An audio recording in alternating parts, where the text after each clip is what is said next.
I'm going to go ahead and walk you through installing firmware, firmware update for your PLCs. First thing you want to do is on this web page there should be a link to download the latest firmware version. Go ahead and download that to your computer, and then you'll want to open up vBuilder. We've already got vBuilder open up here, and inside it, when you go to the help, there'll be a firmware update option. Click that. It'll bring up the tool, and first thing you'll see is that your system that should be plugged in will show up. In this case, I've got a small branch system. It's got the branch main and a expansion. So it'll show that, and it'll also show the current version of firmware that's on the devices.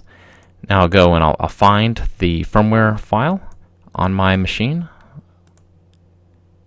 And once that's found, it will compare the current version on your PLCs to the version in the file. And you'll see in this case the version in the file is version 1.01, and the version inside the PLCs is version 1.0. So it'll show up as yellow, and it'll pre-check these for us because they need to be updated. So when you've done that, we'll go ahead and we'll hit install, and it'll start to update the firmware. And this will take a while. It'll take quite a while, depending on the size of your system. In this case, we've got 2 devices, so it's actually going pretty quick at the moment.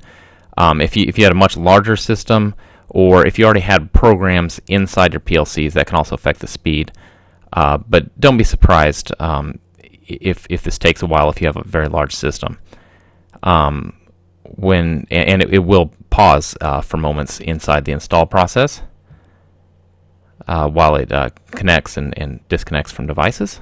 We'll watch this play out.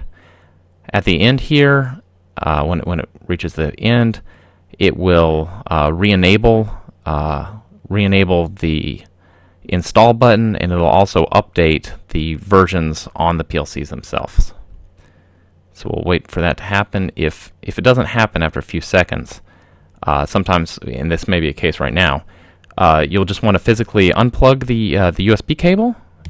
I'll do that right now, and then plug it back in, and it will update. You see, it's just updated the versions of software that are in each of these to the latest. It's told us that's what's in them now.